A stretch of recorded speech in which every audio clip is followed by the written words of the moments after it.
just a few seconds to start coming on. Usually takes a minute or two if I Okay. don't advertise in advance.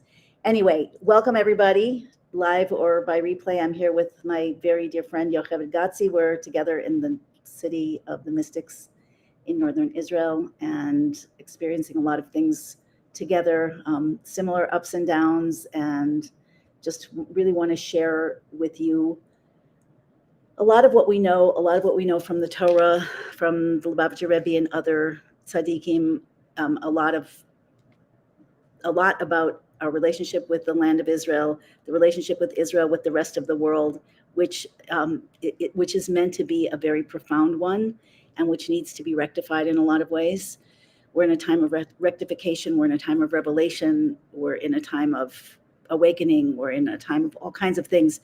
So just a couple quick things. Number one, I want to do this live in the merit of the well-being and health of my nephew, Dov Ber Ben Eliza. He just had a medical scare. Hopefully everything's fine, but Dov Ber Ben Eliza should be completely healthy together with all of us and all Amen. of our loved ones. Healthy soul and a healthy body and a healthy life. Let me get rid of the beeps. Where's that coming from? I've got so many And ways. I want to add into that also in the merit of my grandmother, Sarah Leah Bat Vega. Who also needs a that she- immediately. Please continue. Sorry, didn't mean to talk over you. and really also in the merit of the Refuah Shlema, the complete healing of all the injured.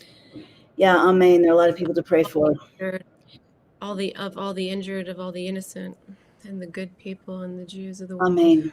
By innocent, usually I spent a long time one Rosh Hashanah talking to God and trying to define what I mean by innocent. And I came to the conclusion that innocent is anybody who doesn't want to commit mass murder and who could become better if they were guided. And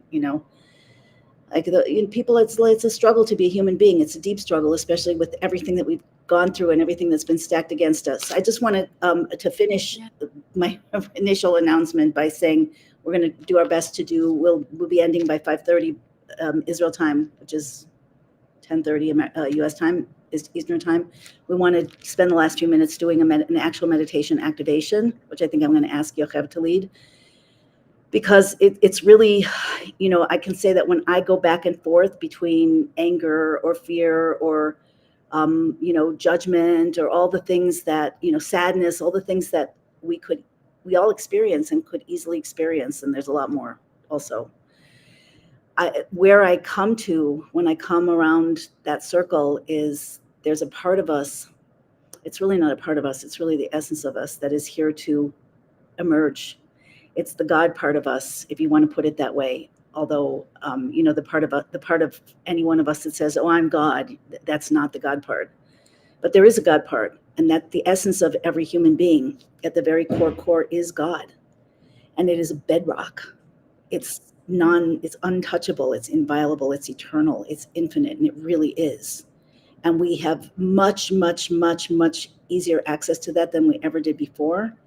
And I think, before we go into the discussion is, and please add, you guys in the chat, add your insights, your questions, your feelings. But I'm always, what happened in Israel was, there's no words for it. And even for people who witnessed from afar, there's just no words for it. There's no excuse for it. There's no understanding it. There's no nothing. It's a complete shock and trauma, even for the distant, quote, not that anyone is that distant, but people not personally, knowing whatever, nothing to say about it. And so it's always it's a shock when something that drastic and horrible happens it knocks, at least for me, knocks me out of my comfortable relationship with God, which I've worked on a huge amount for many, many years. So, but I at the end of that, the disequilibrium is on a personal level, again, not speaking to the horror and unacceptability of the things that have happened here and, throughout our history, but here is so fresh and raw and close. Anyway, but it's always our job, it's always our privilege, it's always our path to try to deepen the relationship with ourselves, to try to connect more to that bedrock so that we can have more influence on the way that things unfold, so that we can bring the vessels of the human consciousness and human interaction like up level that so that God's light and love can come out in a clear light and loving way. We're not allowed to be sleeping. We're not allowed to be disconnected. We're not allowed to be, we have to up level. It's not a choice. Like, this is a birth and the birth has to happen. The question is, how can we make it happen in the most amazing, uplifting way? Anyway, that said, thank you guys for being with us. And Yocheved, want to share from your experience, first of all. I mean, whew. You know, I want to just share that my I have a neighbor. I have an elderly neighbor. May he live and be well. He has dialysis 3 times a week, and his window faces my bedroom. You're sounding blurry to me. I don't know if it's me or you. Oh, that's better. Okay. Yeah. Maybe I'll just speak That's up. better. Is that better? Better. Yeah. Neighbor. So and we have a garden. It's across the garden. Our windows face each other, and he plays war video games 24/7 pretty much. And so that means that, like, for the past few months, I've been hearing the sounds of like bullets and like just like explosions and things like that. And so it became something that I got used to hearing throughout the night. And I was having a lot of and whenever sitting in my garden, so it was like an ongoing thing. And I was having a lot of conversation with God, like, what do you want me to do with this? Because I'm not going to call the police on him, you know, because like that's the last thing he needs, and that's not a good solution for the world. So like, but there has to be a solution here. And I just realized the other night, because there's incessant amount of planes and helicopters and mortar shells and different things that we're hearing around here, and it's constant. And my nervous system is learning how to adjust to that. And I just realized the irony of how God was preparing me a few months in advance to hear this video game on full blast throughout the night and throughout the day.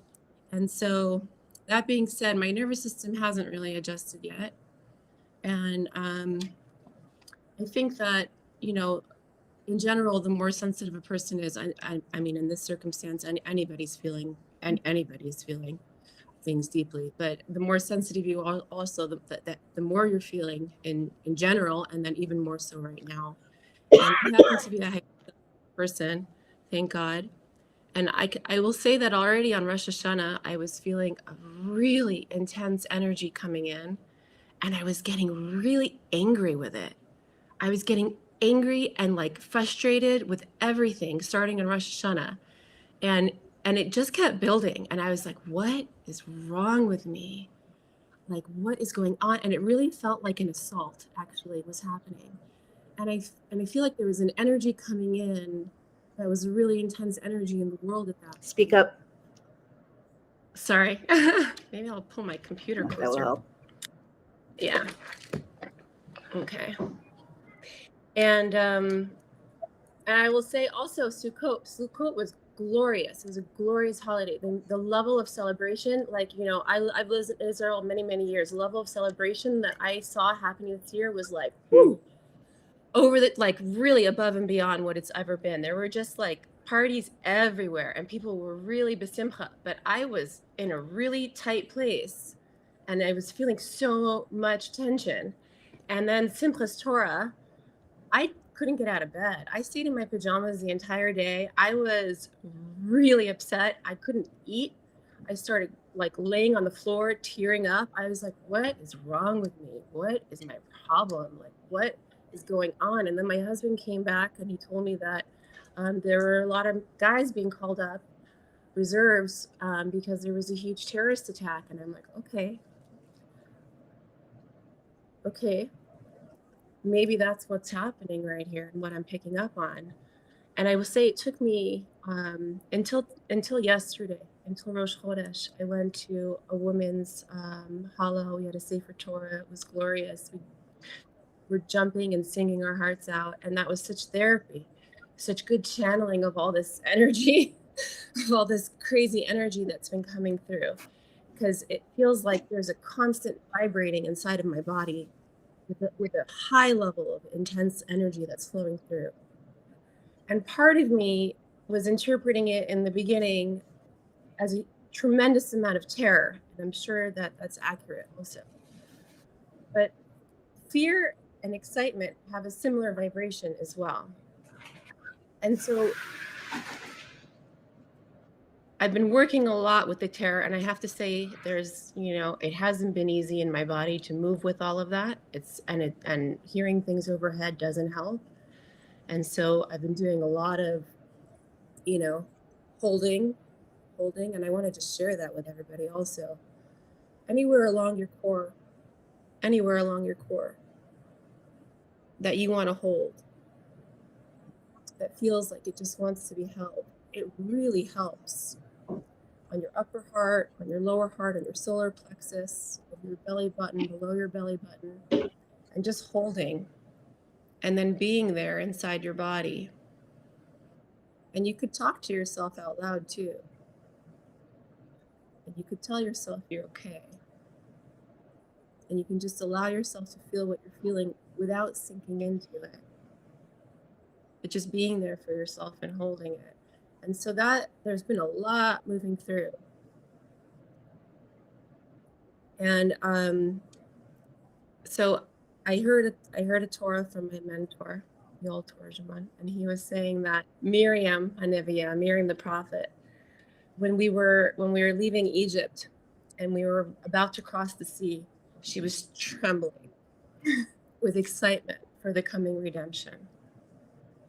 And I want to start interpreting this trembling in that way. That's what I've been trying to do lately, is it's excitement for the enormity of the glory that's coming through right now. Actually, it's so interesting you say that, because the Rebbe said an entire sikha about that. And he said that Miriam and the women were basically, he didn't use these words, but we're standing on the point of a paradox, that they were filled with bitterness over the incredible length and pain of the gullus, of the exile, and also excitement that any instant the exile is ending and Mashiach is coming and we'll be free. And I think that's those two states in us.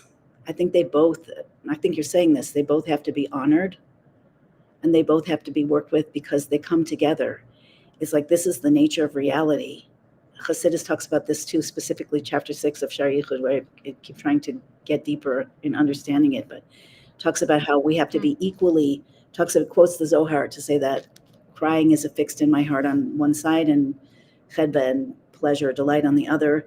And it explains that there's three levels in which that we must be balanced like a hair's breadth, like not leaning a hair's breadth to one or the other, because both are true.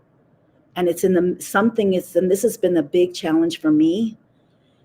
But in the end, when I'm challenged, like I said in the beginning, when I'm knocked off my feet and I don't understand who God is, what God is, where we are, why, anything, and I just end it, like, who needs it? Where I end up so far, where I've ended up, is in that place of paradox. Like, it's not what I understand. It's going to something unbelievable. It's unbelievably painful in some ways, like now, so many ways. Also beautiful in some ways, but to be in that point of not understanding, it could be this or it could be that, it could be despair or it could be excitement, it could be terror, or it could be trust. That's where I think we find and I don't even know how to say it, how it makes sense, but I think that's in a way where we find our deepest self, that Yes. the deepest truth. Like, and the other thing that I want to say, I'd like to hear from you guys who are listening. Also on the replay, I'll check the comments afterwards, later on, for people who are listening to the replay. But I'm more and more feeling like, it's another paradox, but I'm more and more feeling like none of this is actually real in the way that we think of real. It's very real in most ways, but on the other hand, we're so far beyond it. We've come in and out of life, and the part of us that comes into the body, even throughout different incarnations, it's coming from a much deeper part of us. Our soul has so many levels, and at the core of our soul, again, is not even a soul. It's the very essence of God. We share that essence. There's only one essence. Everything shares that essence. So I'm more and more feeling like, is there, can we wake? Can we start to be lucid dreamers? Like, what is our true power? Can we, when a person's having a nightmare, if they can get themselves to wake up, then the nightmare stops. If they can get themselves to realize that they're dreaming, they can change the scene. And I actually more and more am feeling like that's part of what this is about, that the solution, though, soldiers have to, God should bless all of the, the innocent soldiers that don't wish for mass murder. If someone wishes for mass murder, they're not innocent. If they even wish for, the suffering of others that did them no harm. But I think that for the rest of us, this is a spiritual war. And the Rebbe said many times that the success of the army is dependent upon the spiritual work that we do, the mitzvahs that we do, whether we're Jewish or not Jewish, that, the transformations that we make, the amount of trust that we can find in ourselves. There's no logical reason to trust in the physical world, because everything is so dangerous and everybody dies, everybody's vulnerable. But if, again, trust takes us beyond this matrix. We're still in our bodies, but we're not stuck in that little, like I call it, the snow globe, that where we have no control. Yes. I this feels like a crash course in everything that we've been learning our whole lives right now. Like it's gotten to the point where we have to up level. We've been talking about up leveling, but the up leveling has to be very big right now. When you're in this place, it becomes even more challenging to get to that place of not believing what you see with your eyes around you, and not believing what you hear with your ears, and tuning into the reality of truth, right? But also it becomes imperative to have to go there. Like you need to step into that place, because if you start believing in everything around you, it just creates chaos and insecurity and leaves you in a place where you're in more danger, right? Because we can't control everything ourselves. No. We can't control everything in the environment. And to try and do that puts us in a place that's kind of frantic, because we're just kind of like trying to constantly keep up with all the different things that can go wrong. And that's very destabilizing. Yeah, and it takes away our power. Like somewhere today, I heard someone say, or I read somewhere that, which just reminded me, we know this is true, but we need to remind ourselves and really integrate it, that the dark forces they don't actually have their independent existence, because everything's God, but there's a negativity, there's a darkness. God created the world in such a way that there are dark forces, and there have been from the beginning. And there was a snake in the garden, and actually to begin creation, God concealed his light. So this has always been a spiritual war. It's always been a spiritual battle. And in actuality, the dark forces, how do they get their energy? They get it from our negative emotions, from our fear, from our judgment and hatred of each other, from our sense of disempowerment, from our, rage with life, with God, with ourselves, with other people. And I'm not saying that there's no need for discernment. I think there's a tremendous amount of need for discernment now. I think there has to be 100 times the discernment that there's been in the past. I think people have been blind, deaf, and dumb blind and deaf, like the monkeys see no evil here. But that's not the point. The point is, who are we in that discernment? Are we losing ourselves? Are we being pulled out of that essence that we need to root into and reveal, or are we going deeper into it? Because I can say that, and I'm sure everybody here has had this experience, when we get deeply connected, I can be in the most frazzled, upset state of being. If I can find that place of connection, it's a world, it's a universe of peace. And there's clarity. There are answers. There is guidance there in that place. There is a source of miracles for myself and for others. So as things get, it's like in the birth, this process is compared to birth so much. In birth, as the birth progresses and gets closer to the end, the mother gets confused. The process of the body take over, and they're overwhelming, and the brains just kind of goes out the window, and self-control can go out the window too, unless you really keep it the whole time.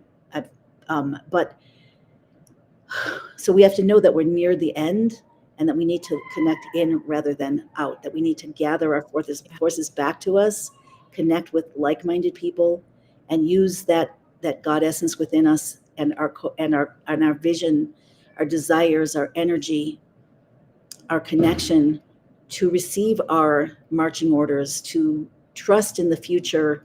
I for one, and I just want to say this, and then I'd love it if you do let's do like a meditation now. I mean, in a minute.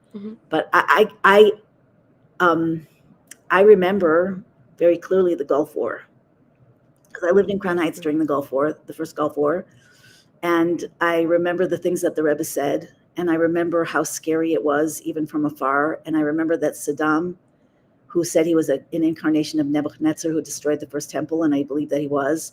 He had Godsi, I've mentioned this before in previous lives. He was ready to destroy Israel, and as always in every war, Israel's had so many wars, and it's short statehood. Statehood isn't the ultimate destiny of Israel. Israel is the Holy Land, but this is a phase in that process, a necessary phase, even though not a completely pleasant one or a straightforward one.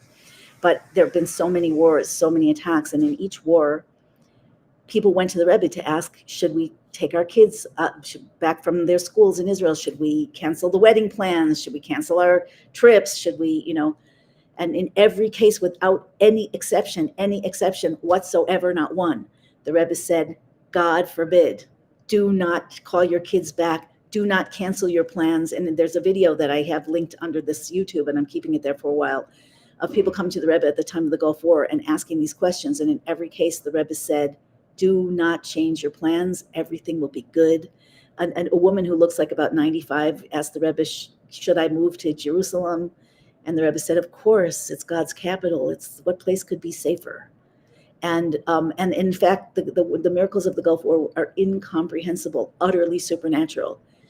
And so, even though we have reason to be very concerned about things that are happening behind the scenes with leadership, and the Zohar talks about this, and we have certainly reason to be concerned if we look at the tininess that we are amongst, this sea of nations that a lot of them, are in a cold or not so cold war against us, and the rising anti-Semitism around the world, which is very disconcerting for me. I feel like I'm punched in the stomach every time I see something. And yet, none of that matters to God. It's nothing. It's nothing to him. And it's nothing to us if we can get connected with that part. We are partners with God in bringing about this different reality, this deeper reality. There's a video that I haven't found yet. I haven't looked that hard, but I think it was from the Yom Kippur War, maybe it was from the 6-Day War, and it shows pictures, videos of the desert with shoes, a lot of shoes, and abandoned tanks and other things. And apparently those shoes are from the Egyptians that attacked Israel. That the Rebbe started at that time the Tefillin campaign for all Jewish men, 13 and over, to put on these Tefillin, the boxes, whatever, that contains the portion of Shema Yisrael, our declaration of faith, and connects the mind and heart. And he said it makes our enemies afraid. And the enemies became afraid. They interviewed Egyptians afterwards, and they said they were filled with a terror, and they ran the other direction. So none of this is natural. May that be the case right now. Amen. And the whole world is like, I'm hearing, and I'm sure everybody's hearing, that people are terrified that it's going to go out of if this is Gog and Magog, this is the last war, which I think it has been for the last few years. But if this is like the military part of it happening, then this involves the whole world. Humanity is in it together, and we have to find a way, and even a technical way, to actually connect with each other and to do visualizations and activations and prayer like we're going to do now momentarily. And we need to bring more people in and more people in and more people in. I'm not just talking about Jewish people. I'm talking about all well-meaning humanity who believes in God, or who is willing to at least, hold the possibility and to come together beyond any of the breaches. We all are different. Our religions can be different. Our beliefs can be different. Our ethnicity, our background, our genetics, our preferences, our cultures. But at the core of who we are, Adam was one. And we need to reconnect to that reality, each in our own way. The ear is not the nose, and the nose is not the foot, and the heart is not the brain. But without all the parts of the body cannot be whole. Likewise, Israel's not like all the other nations. Israel's the heart of the world, and it needs to be treated in a certain way. And it's essential. The heart, there's nothing more important than the heart for the health of the whole world. So the body, human, we need to help people understand what's really going on here, because there's been so many lies, so much propaganda, and it's fueled by that innate hatred that so many people still have, which is, I think, mostly based on ignorance. Anyway, let's go right now, without further ado, into an actual experience. And I want to ask Hashem, God, please join me in doing that, whether you're live or on the replay. Please give this your attention, your presence, because just start by closing your eyes. Yocheved is going to do this, but I just want to open a little bit of a portal here. So when we turn our attention to our body, to our breathing, we're already more in this place that we call present, the present moment. In Hasidus and mystical Torah, one of the names for it is an omek. It's a connector between this dimension and other dimensions. Really, if you can be in the present moment, you realize that the only place you really are is a place outside of time. And from there, you have direct access to reality, whatever that is, to your real deeper self, whatever that is, and to God's source, whatever that is. We know nothing. We know very little. So I want to invite everybody to just take these moments to be in that omek, to be in that connecting space, that doorway between past and future, between potential and actuality, between dread and joy, between terror and trust, between victim and co-creator. Because this is the time. This is the time of awakening. And both realities are extremely potent and present. And one is being supported by all the forces, most of the forces of the world, who have been, against light, in this war against God from the beginning of time. But there are also tremendous forces of light. The only forces that have actual free choice are the human. And we don't have free choice if we're not connected. Our free choice exists in the omek. That's where we can turn everything around on a dime. One person by themselves, yes, potentially. There are sources for this. That one person, one good word, one good thought, one good action can tip the scales for the whole world. But together, how much power do we have in that omek together? With God, with all of the holy souls and all of the holy tzaddikim, with all the forces of light. So from that space, Yocheved, please help us activate more of that. Okay, with that beautiful deep space. So breathing from that space. So feeling yourself in the here and now. Make sure to speak up, because otherwise you fade. Come closer. Feeling yourself, however you're feeling in the here and now. Coming into your body with your breath. So just make contact first with where you're at. In this moment, in this place that you're calling out from.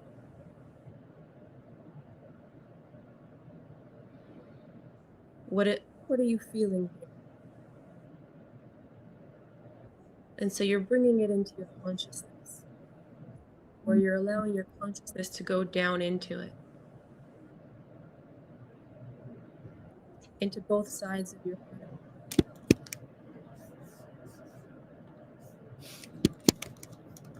Entering into that space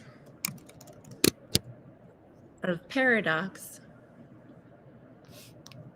And we're going to breathe in over here. We're going to breathe into this space of not knowing.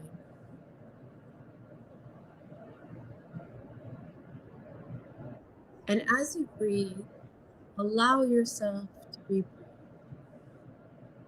So waiting till you need to take a breath, and then allowing that breath to come in.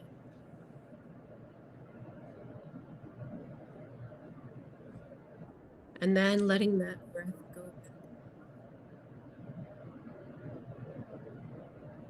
And again, waiting waiting and allowing yourself to be breathing and inhaling, receiving that breath, and then allowing that breath to go back.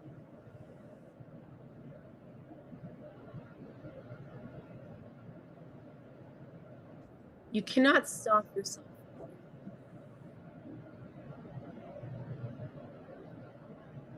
God breathes breath in and continuously gives you life. And you can see that if you try to hold your breath, God would breathe another breath right into you, willing you to be alive, to receive the breath of life, and then return it as you exhale.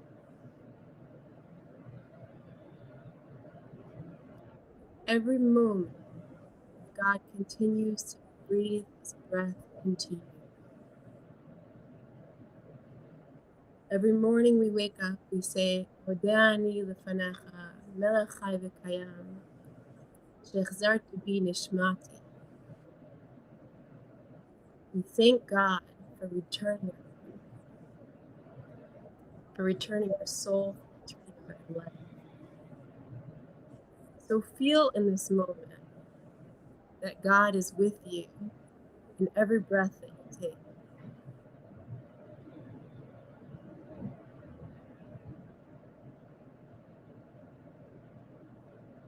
And allow that breath that you receive from Him to come into that place of paradox within you, that deep place that you're in now, with all the myriad of experiences and feelings that are coming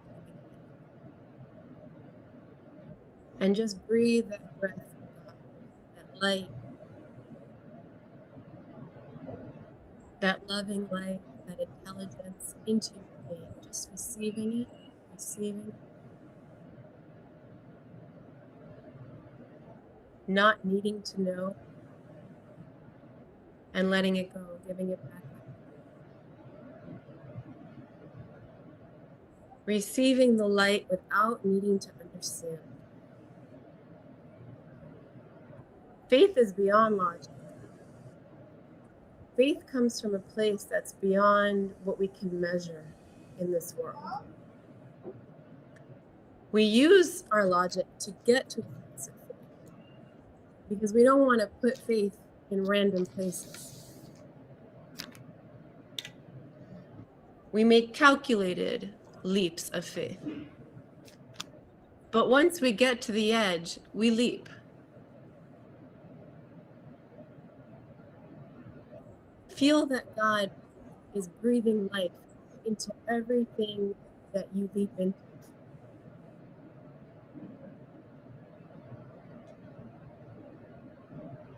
He's with you in every single moment, desiring for you to choose life.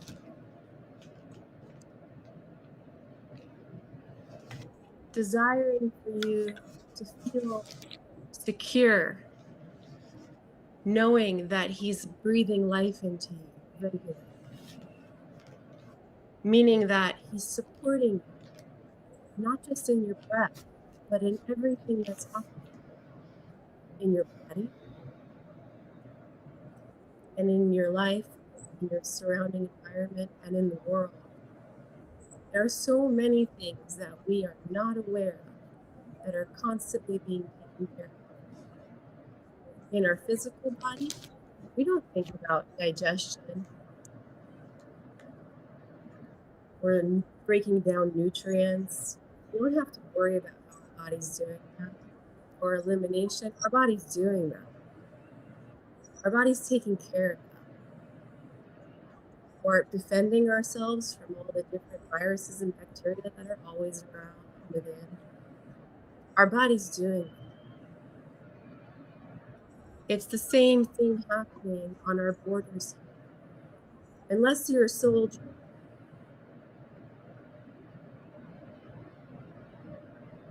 and you have to go out and physically, that's your purpose, that's your task, job is in this world, unless you're going out and doing that, right? You don't have to think about the security of what's happening around, except to pray for it and to give faith that God is taking care of it, and to pray for the safety of those who go out to defend us, to give them energy in what they're doing to succeed. But you don't have to think about how to defend the border. You don't have to think about how to take down an enemy who's infiltrating, unless, God forbid, you're there in that circumstance. And you're not right now. You're not. So what you can do is the same thing that you do when it comes to your body with digestion, is keep giving it over to God. I know you're taking care of this. I know you got this. Thank you for making it function so well.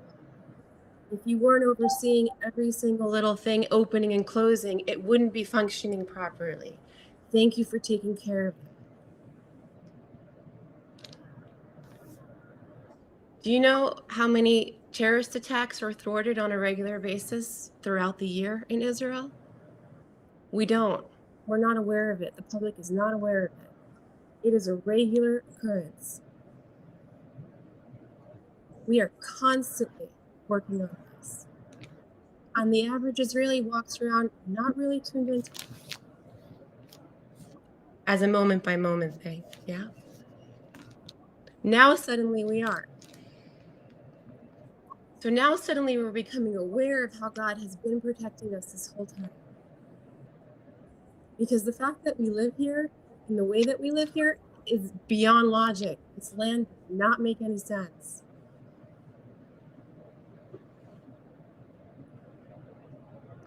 The level at which we succeed and are safe on a regular basis does not make any natural sense. We are constantly living in fear. We've only now become acutely aware of just how much. But this threat has existed all along. And the miracles have been existing all along.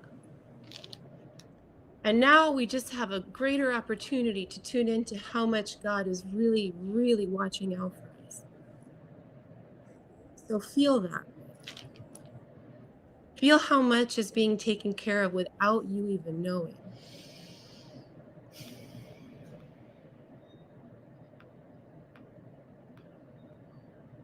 There is nothing that's happening in this world that God isn't in command of.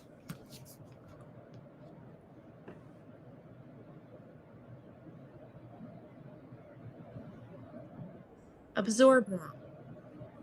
Integrate.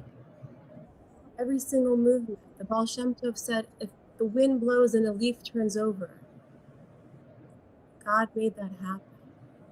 It was intentional. That means there's no rocket that's touching anybody that doesn't have a designation of where it's going. That means that you're safe in this land. That's what that means. Because everything is in control and in God's hands.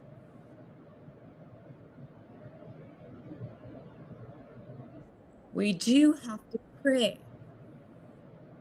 that things go as sweetly as possible, in the best way possible for everybody. Because God does give us free choice, and He does give access to other people's negative desires.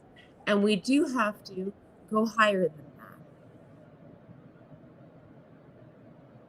That's the call of the hour.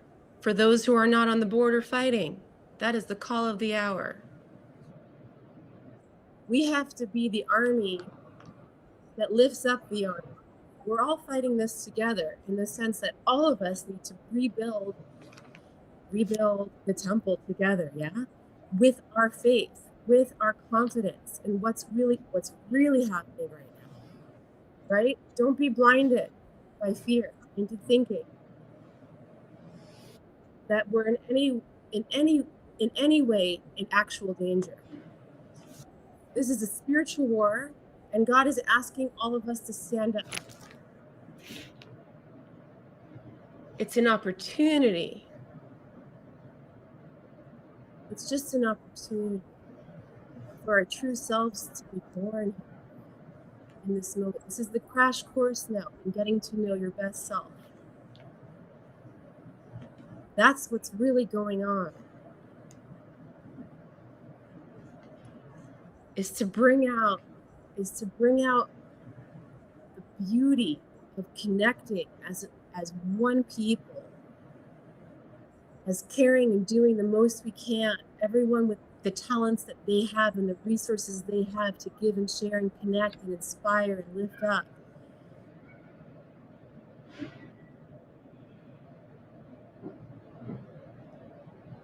Everyone's being called right now in the places that they can to step up. It's now a spiritual war of we need the love. We need the goodness. That's what's going on. Because it's a war about eradicating evil. Whew. This is not about Israel-Palestinians. That's not what's going on here. Because there are good Palestinian people too, and they're also fighting.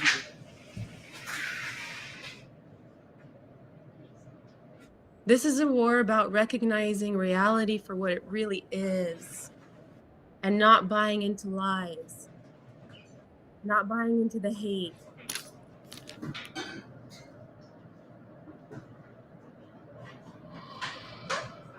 Not buying into limitation, not buying into fear.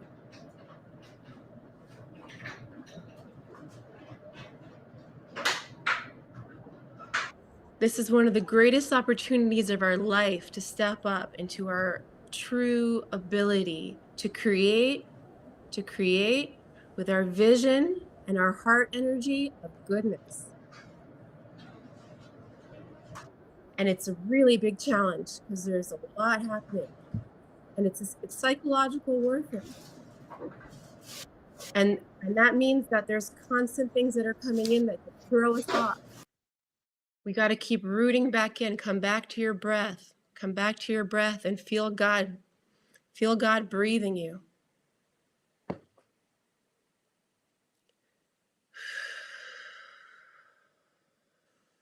Come back into this place where you feel God breathing you. And you connect to your source. And you connect to the truth. And you connect to your deep knowing.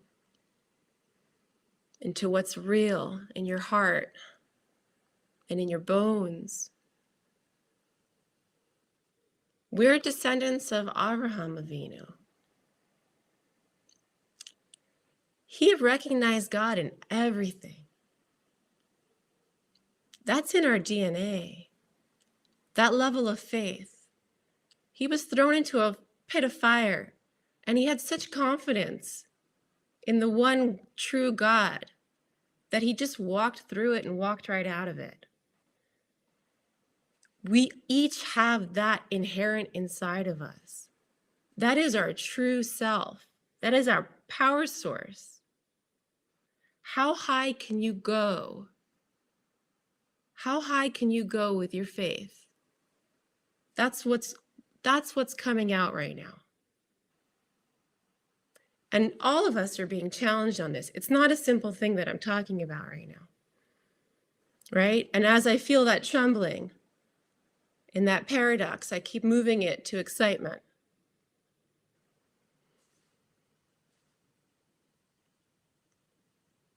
Faith that we're in the midst of one of the greatest revelations of our lives right now. And that's pretty exciting. And I keep praying for the miracles to abound, because all of us now need to open our mouths in prayer and ask for everything that we want to be seeing right now, because our words have power. Our heart emotions have power. We're all connected as one people. What you are feeling right now, right? The collective is feeling. So share positivity with the collective. Now, that doesn't mean have guilt feelings of everything else. If you have other emotions coming up, that's healthy, that's normal, that's good. Process it. Talk to God about it. Cry to God about it.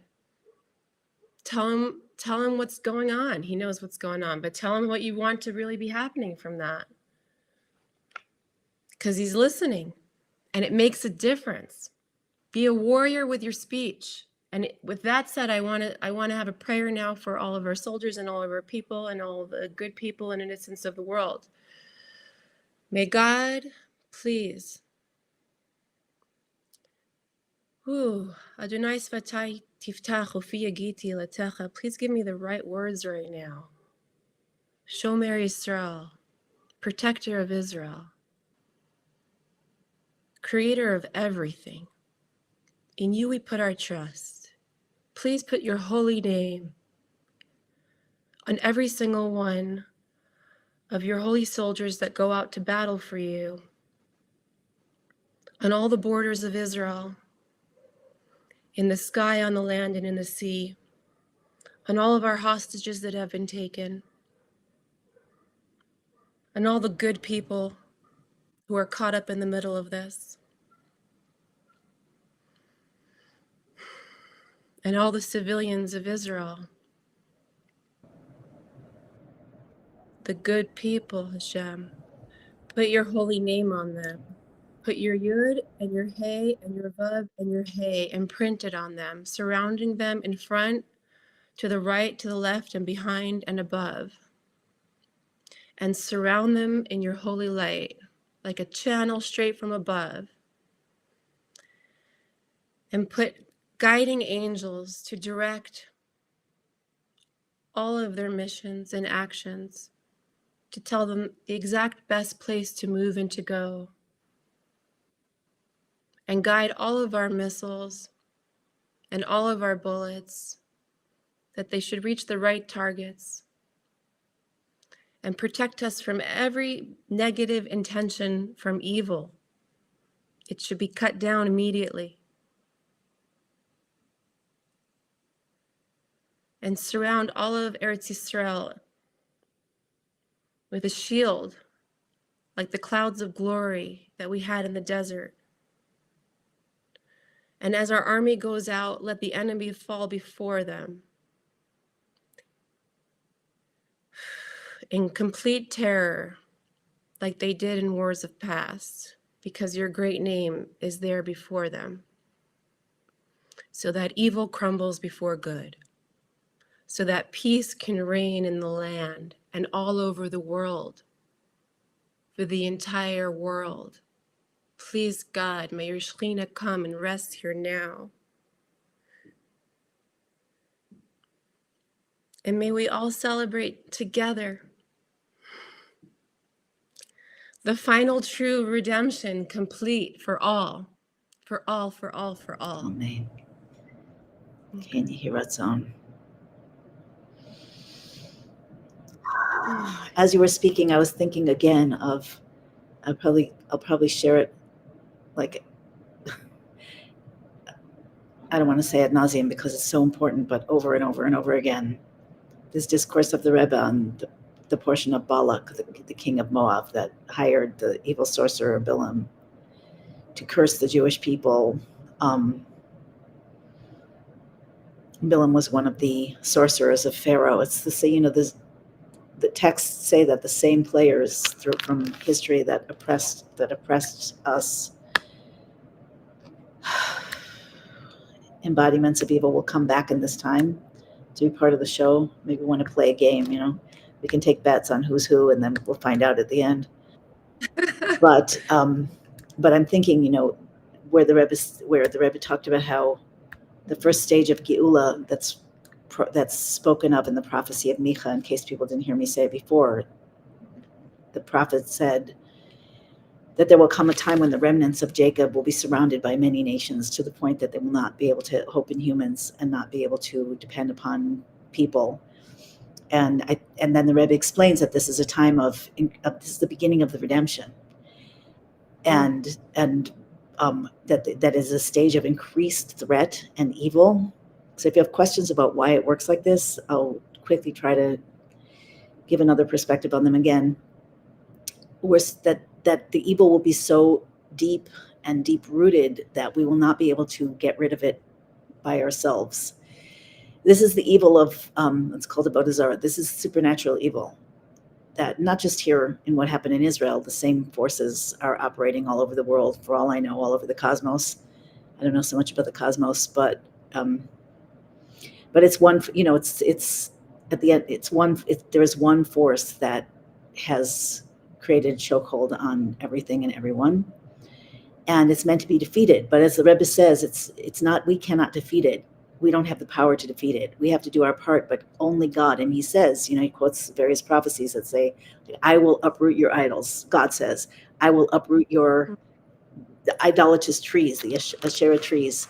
God says. And then the Rebbe asks the question, why is it that evil needs to increase? Why is it that we need to be surrounded by many nations? Why? And as I said before, I think that this war, if this is the war of Gog and Magog, which it certainly looks like, it's not that, and nobody's going to get to watch on their television. We all need to work together to avert any harm to any good person. And really, we're working together to shift our perspective on God and reality, because God is the one who can fight this war. It's his war. It's a war against him. We are just players. We're the foot soldiers. We're the we're the foot soldiers in actuality, or we're the foot soldiers spiritually. And what the Rebbe asks, do we have to do in order to shift the path forward to move Israel and humanity from this state of war and increased evil to the state of the true and complete redemption, which is a world of no war, no suffering, no hunger, no jealousy, no hatred, no separation, no isolation, no loneliness, no sickness, not even any death. So it's a huge shift. It's a quantum shift. It's a shift, like they say in Hebrew, from one extreme place to the complete opposite. And that shift has to be made in the way that we relate to God, so that instead of relating to God through the laws of nature, we relate to God direct, one to one. So if you look at God the way that normally humans do, if humans even believe in God and want to relate to God, I didn't used to, so I know that many people don't, and I understand that. But we're here on the bottom in this terribly frightening world with some really nice moments, but it's a struggle, to say the least. And we're all impermanent, which is really quite a creepy feeling, to know that you're not going to last. Like, think about, Well, in a but body. that's how we experience our life. So Yeah. ultimately, we will last in the body. That's one of the things. That's one of the prophecies of Geula, that we will be here in our bodies, because there is an advantage of the body over the soul, a huge advantage. Yeah. Anyway, so we can naturally look at ourselves as we're down here in this crazy, scary world, and God's up here, and we have to, please him. And in between, we're fighting with all, money and health and bad people and whatever it is, and just the nature of life itself. And then, some people believe after go to heaven and there it's a better world. No, this world has to be the better world. So what is the shift? The shift is, we are here together with God, partnership, and here's the world as our canvas, as our raw material, as our playing field, to create something new, to create the divine vision together with God. And part of that is in the nature of war, and part of that is in the nature of peace. And like I think we spoke to extensively earlier on, we need to be in a place of both. Whether the war is, against evil, or whether the war is against fear within ourselves, or against judgment, can go either way. Because how do we know when we're in the right place? When we have that deep peace and that deep connection. And from there, a soldier becomes a supernatural warrior. And from there, a frightened person becomes an empowered bedrock source of light. And that's really the shift that has to be made, so that it's ultimately the world. The question is asked in Hasidus: does the world, if I am God and I don't change, like God says, then what is the world? Does it exist? I've said this before, I'll say it again. And the answer is that the world exists a little bit. How does it exist? As a perception. That there's a perception of a reality that's not the actual reality. So collectively, imagine if we change our perception. We already know in the last decades it's come up, the secret, whatever, it's come up that our perception changes reality on an individual level. And we kind of know it's on a collective level. But what if we understand it from this cosmic level? That this whole thing, it says straight up, the Rebbe says straight up, this whole thing is designed to catalyze a shift in perception. And naturally, Yes. according to how we perceive, that's how we think, feel, act together with God. So I would like to call upon everybody, and I'll keep calling up, I'm sorry, I think I'm making noise because I'm running my fingers along the back of my laptop. I think that's why it sounds like I'm typing. I'll try not to do that instead of my hands. Anyway, so if we could just, each one of us, ongoingly, continually remind ourselves and each other, and we'll try to remind you as well, that we need to make that shift. We need to make that shift. The world is real, but not real. And that is not in any way. I asked a very brilliant and learned influencer yesterday if he would come on with me, and he said, I can't do it right now. It's too raw. There are people sitting Shiva. There are people who just now found their lost loved ones. It's horrendous, and I can't do it. I can't, put any positive spin here. It's not right, whatever. So that is absolutely true on a level of emotion and morality and the reality that we live in. At the same time, so that it cannot be overridden in any way, but at the same time, it's not real. We know it's not real because people who leave their bodies go into another world. People come back as a different person. How real is the life? So the more we can understand that we are creating reality with our perception together with God through the Torah. The Torah is the blueprint for creation. The more we can shift the actual reality from the source. And that all of the things that we've covered today and we will cover and have covered all speak to this. And every person is essential because each one of us has a unique perspective. Each one of us, first of all, is here to play an essential, unique role. But even in terms of perception, each one of us has a unique point of view in the universe. So how can you shift? How are you being called upon to shift your unique point of view in a way that will change the nature of reality? Like, we want our minds to be open to the truth and not blocked or distorting that truth. And that truth is Ein Od Milvado. There's nothing here but God. Yeah. So two things that just came up right now. One of them is be aware of the movies that you're playing in your mind. Yeah. Or on your screen. Or for sure on your screen, but then there's also the ones that we play in our heads, in our imagination, because those are powerful in the impact that they have on you, and the way that you feel, and then the energy that you're putting out into the world. And so we want to play scenes that create a feeling of peace inside of ourselves, and a feeling of happiness, and a feeling of trust. Those are the scenes we want to play. And it's not like you're fooling yourself when you do that, because there's this big misconception that comes out of fear that we have to constantly think about all the things that could go wrong so that we could be prepared for them, right? But what that actually does is it puts you in that space of constantly being absorbed with fear and consumed with fear, right? So what we really want to do is play the imagery of God taking care of you, of things working out, of things being successful, of going through a peaceful daily life. And it's really important for us to take care of our physical well-being in this space. Take time out, like do the things that you need to do to continuously reset your nervous system, right? It's hugely important. And I actually heard a Torah that's was attributed to the Lubavitcher Rebbe on the comparison of your body to the land of Israel. And so when you take care of your body and you respect the borders of your body, yes, you're reinforcing the borders of the land, because your soul inhabits your body in the same way that the Shekhinah is meant to come and inhabit the land, right? So there's a correlation there in how you're feeling and how the land is feeling. And I guess the final note on that is, another thing you can do with a lot of nervous energy is jump up and down and sing and dance. It's a really good way to get it out. It's a really good way to channel it and transmute it up. I sang for 4 or 5 hours on Friday night. It was amazing.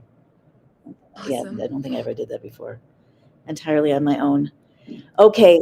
And how make you it feel? made me feel transported.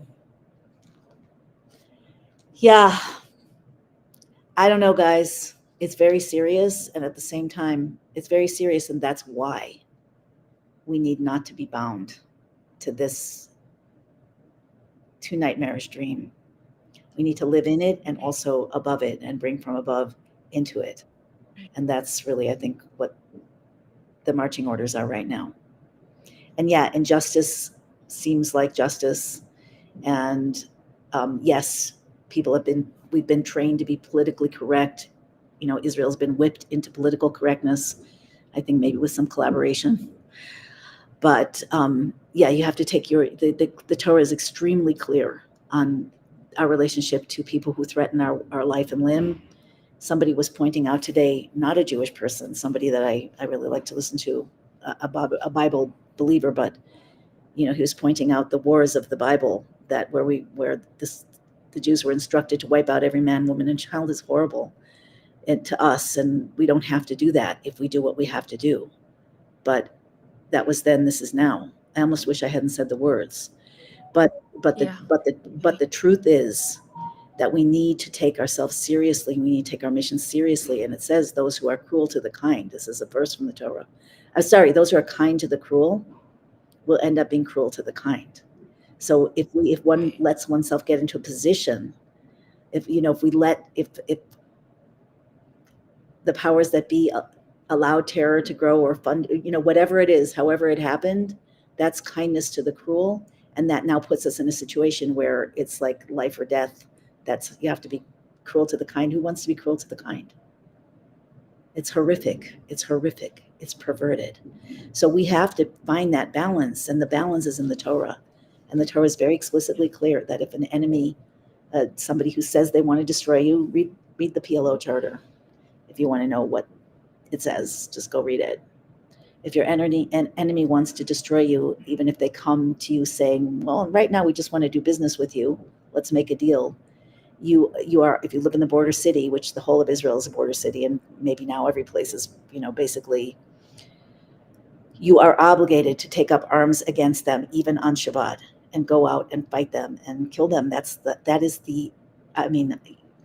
it or don't like it, it's not PC, but that's the Shulchan Aruch, that's the code of Torah law, specifically Halacha Shin Chavtes 329. Because if you don't do it, the city may fall and the entire land will be open to enemies, and there still are enemies. The Rebbe also said that if we just settle the land, he said many years ago, just declare to the world that God gave us this land and settle it quietly. You don't even have to make a fuss. You don't have to call the papers. Just live there, that we won't need to go to war. We won't even need weapons. So there's a long time of not listening, and I don't blame any of us, because we are subject to powers that are supernaturally strong, that are not good powers, but we have a bigger power in us and outside of us, and we need to invoke that now, and we need to live with that now. So understanding how we got to this situation, that being kind to the cruel leads to being cruel to the kind, not taking our morality from media or whatever PC cultural wacky new norms have been forced into the collective consciousness, but taking our morality from, again, the blueprint for creation, from the Torah, which is the blueprint for peace. The Torah is here to bring peace to the world. It's not just for Jews, far from it. It's the active spiritual principles that are bringing the universe and everything in it into being, and that guide us forward in our evolution into the divine beings that we're here to be, like Adam and Eve, but Adam and Eve having fought a war and won. So anyway, I just take yourself seriously, take the whole thing seriously, take it lightly. And yeah, we're all in it together, and we have to be fighters in this war. God is the one who's conducting the war. We're just, as I said, we're foot soldiers, but we really matter. Everybody really, really matters.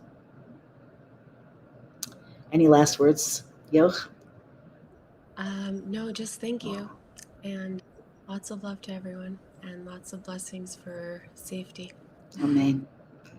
And happiness. Are we going to do something? We talked about, as you know, doing making some like opportunities, classes, healings, leadership opportunities available for people on a bigger level.